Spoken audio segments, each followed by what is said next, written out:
दोस्तों, आज हम बात करेंगे एकांत श्रीवास्तव की कविता बहन के बारे में।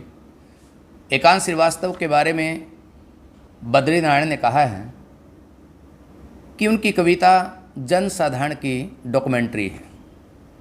उनकी कविता में बहुत छोटे छोटे दृश्य, बहुत छोटे छोटे चित्र और अनुभूतियों का इस किराने से चित्रण हुआ है कि एक बड़ा वितान हमारे सामने उनकी कविता रचती है।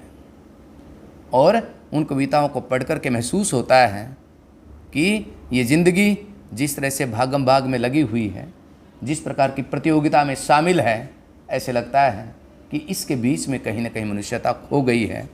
और उस मनुष्यता को याद दिलाना कवि का पहला काम है।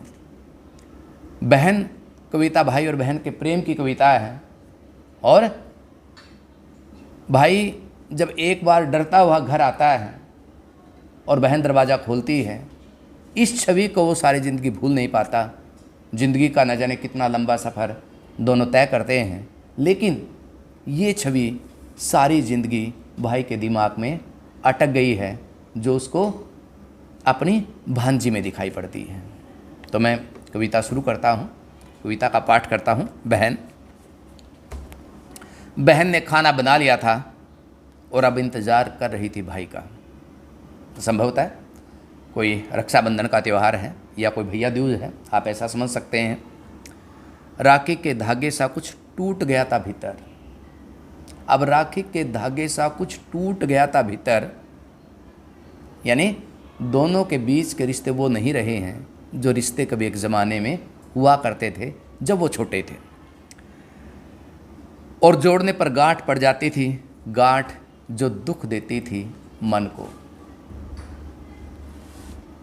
आगे, और तन को तोड़ गया था पतझड़ का समय। तन को तोड़ गया था पतझड़ का समय।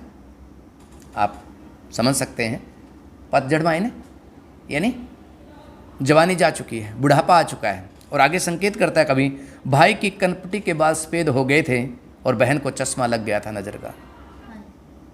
यानी दोनों बूढ़े हो चुके हैं, जो जवानी का समय बीत चुका है और उसके चिन्ह जो हैं वो शरीर पर साफ उभर आए हैं।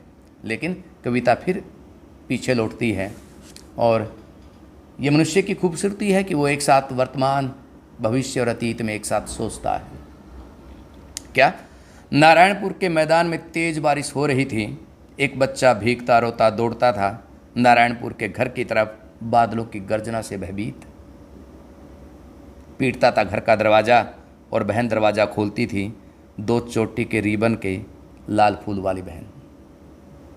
बहन की कौन सी छवि याद है कि जब बहन की चोटी में 2 फूल लगे हुए हैं, और वो समय क्या है कि जब बादलों से डर कर के एक लड़का अपने घर आना चाहता है और जो दरवाज़ा खोलती है उसकी बहन खोलती है। वो दृश्य सारी ज़िंदगी उस व्यक्ति के दिमाग में बैठ गया है।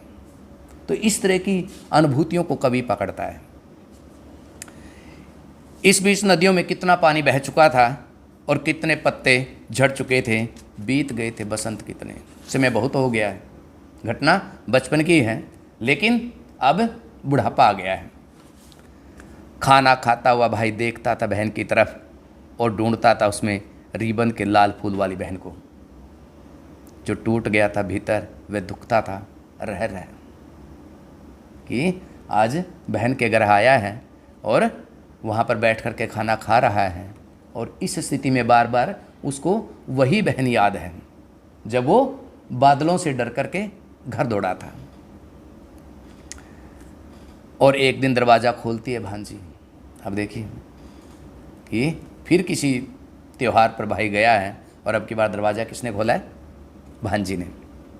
माँ, मामा आ गए। माँ, मामा आ गए। बहन ने बनाया है उसकी चोटी में रिबन का वही लाल फूल। बहन ने बनाया है उसकी चोटी में रिबन का वही लाल फूल। भाई उसकी गोद में उठाता तो भीग जाता है। भाई उसे गोद में उठाता है तो भीग जाता है। अध बूढ़े भाई की गोद में कितनी युवा और छोटी बहन, वही रिबन के लाल फूल वाली बहन, वही रिबन के लाल फूल वाली बहन। तो साथियों, अब कविता बहुत छोटी सी है, बहुत छोटी सी घटना का वर्णन कवि ने यहाँ पे किया है, लेकिन इस घटना में जीवन की कितनी अनुभूति है कि जीवन में न जाने कितने राग द्वेष मनुष्य करता है, कितनी सफलताओं के लिए मारामारी करता है, कितने पैसे के लिए चक्कर काटता है, लेकिन अंततः जो जीवन में बचता है केवल ये बचता है कि जब आप गहरे रूप से किसी से जुड़ते हो, वो घटनाएं, वो दृश्य बार बार आपकी स्मृति में बैठ जाते हैं।